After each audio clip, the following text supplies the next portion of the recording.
Bismillahirrahmanirrahim.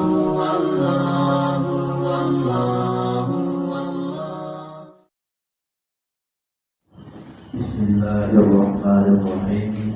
Assalamualaikum warahmatullahi wabarakatuh.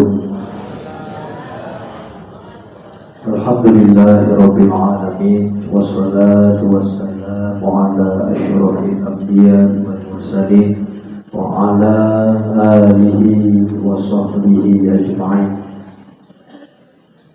Alhamdulillah, malamnya kada tabong dalam awal bulan Muharram, tabong dalam lembaran baharu. Begitu mulianya bulan Muharram.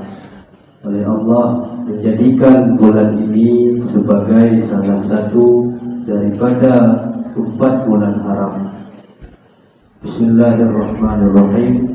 Inna iddatash syuhur 'inda Allah 12 syahran fi kitabillah yawma khalqis samawati wal ardh minha 4 hurum.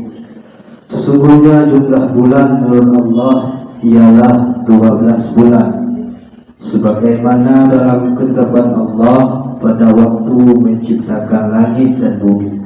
Di antaranya ada 4 bulan haram. 4 bulan haram itu adalah Zulqa'dah, Zulhijjah, Muharram, Rajab.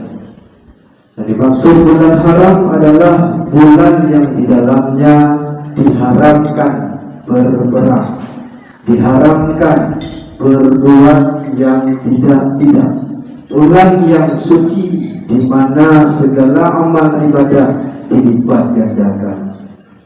Ada 4 keistimewaan bulan Muharram. Pertama, Muharram, bulan yang suci. Di bulan ini umat muslim dilarang berperang demi memuliakan bulan Muharram. Yang kedua, Muharram, bulan Allah. Bulan Muharram selain bulan pertama dalam tahun baru Islam, juga disebut Syahrullah Al-Asam, yang berarti bulan Allah yang suci. Oleh baginda Rasulullah sallallahu alaihi wasallam, beliau bersabda, "Afdalu siyam ba'da Ramadan Syahrullah Muharram." Seafdal puasa setelah Ramadan adalah puasa di bulan Muharram. Yang ketiga, bulan yang dimuliakan umat beragama. Salah satu hari yang dimuliakan dalam Muharram adalah hari 10 Muharram, yang mana di hari itu banyak terjadi peristiwa-peristiwa penting, bukan hanya bagi Nabi Muhammad, tapi juga peristiwa penting yang dialami nabi-nabi sebelum Nabi Muhammad. Dari kejaran Fir'aun di hari sebelum Muharram atau hari Asyura, diterimanya taubat Nabi Adam alaihi salam pula 10 Muharram. Tergambarnya kapal Nabi Nuh pula 10 Muharram. Dikeluarkannya Nabi Yunus alaihi salam dari perut ikan pula 10 Muharram atau hari Asyura. Selamatnya Nabi Ibrahim dari api, diangkatnya Nabi Isa alaihi salam ke langit, semua terjadi di bulan Muharram, yakni di 10 Muharram. Itulah bulan yang dimuliakan, bulan hanya bagi umat Nabi Muhammad, tapi juga bagi umat nabi-nabi lain sebelum Nabi Muhammad. Yang keempat, puasa yang dapat menghapus dosa. Setidaknya ada 3 macam puasa yang bisa dikerjakan di bulan Muharram.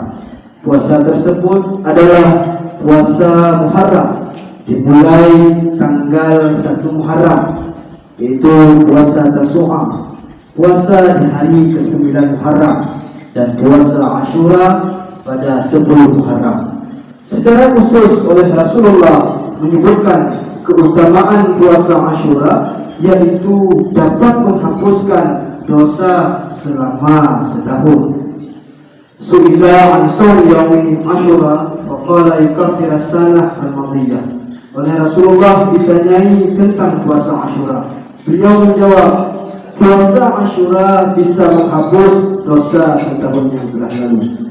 Makanya oleh Rasulullah menganjurkan berpuasa tidak hanya di hari Asyura saja, akan tetapi diperintahkan untuk kita untuk berpuasa di hari sebelumnya, yaitu Tasu'a, hari ke-9. Agar apa? Agar tidak sama dengan kaum Yahudi. Maka puncak bulan Muharram adalah pada malam hari Asyura, yang insyaallah sebagaimana kita di malam Asyura melakukan ibadah berjamaah di malam Asyura, dilanjut dengan makan kanduri bersama haji Asyura sebagai rasa syukur sebelum Muharram, dan dilanjutkan esok harinya dengan puasa Asyura. Insyaallah mudah-mudahan di malam Asyura nanti akan dipimpin kembali oleh Abu Guru kita bersama. Amin amin ya rabbal alamin. Allah wa iyyakum ajma'in. Assalamualaikum warahmatullahi wabarakatuh.